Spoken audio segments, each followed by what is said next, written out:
خەڵکێکی زۆر لە ناو نووسینگەی پاسەپۆرت کۆبوونەتەوە و سەرقاڵی مامەڵەن بۆ دەرهێنانی پاسەپۆرت.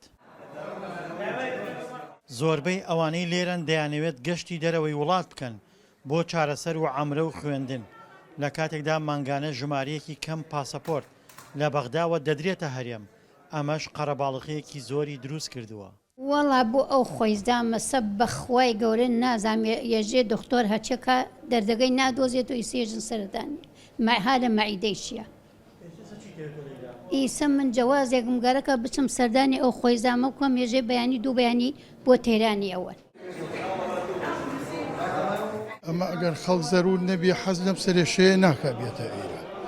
دیارە هەر هەمووی بە ئازارێک و ئەتلێتەوە، یەکێ نەخۆشی هەیە، یەکێ سەفەری زەروری بۆ دەرەوە هەیە، ئەوانەی زۆریان کاسبن لە سایەی ئەم دەسڵاتە کە ئاوای لێ هاتووە تەنکەری پێەیە ئەوێ بژێوی ژیانی 34 ماڵ دەرکا لەسەر سیارەیە، ئەمانە زەروریەتێکن. تەنها لە نووسینگەی دووی پاسەپۆرتی سلێمانی کە ناوچەی گەرمیان دەگرێتەوە نزیکەی 20,000 کەس مامەڵەی دەرهێنانی پاسەپۆرتیان ئەنجام داوە. لە کاتێکدا ژمارەی پاسپۆرت بەراورد بەو خواستە زۆرەی لەسەرەتی زۆر کەمترە.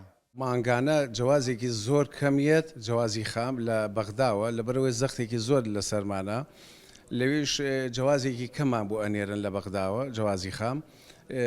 ئەو هاوڵاتیانەی کە بە زۆری ڕوو لە ئێمە کات بۆ نەخۆشیە یان ئەوانەی کەوا ڕسقی ڕۆژانەی ماڵ و منداڵیان لە سەریانە سایقتەنکەرن بۆ دەرەوەی هەرێمە ڕۆن، یان ئەوانەی کەوا خوێندنیانەیە پرۆسی خوێندن و شتیوایانەیە لە دەرەوەی هەرێم، یان ئەوانەی تکتی تیارەیانەیە بەست ئەتوانێت بۆ ئەو جوازەکەمەی کە بۆمانە لە ئەو جوازە خامەکەمی لە بەغداوە بۆماندیە ئێمە تەنها ئەتوانێت بەس بۆ ئەوانە سەرفی بکەین. ئەو ژمارە کەمە پاسەپۆرتەی لە عێراقەوە بۆ هەرێم ڕەوانە دەکرێت گرفتی گەورەی بۆ گەشتیاران دروست کردووە، بە تایبەت بۆ ئەو نەخۆشانەی پێویستیان بە چارەسەری خێرا هەیە لە دەرەوەی وڵات.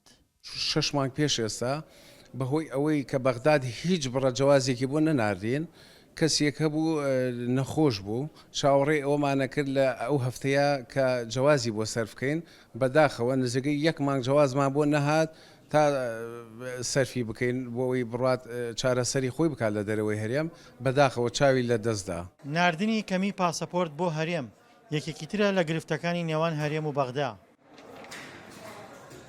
پارلەمانتارانی کوردی عێراقیش سەردانی بەڕێوەبەرایەتی پاسەپۆرتی عێراقیان کردووە و داوای چارەسەری کێشەکەیان کردووە.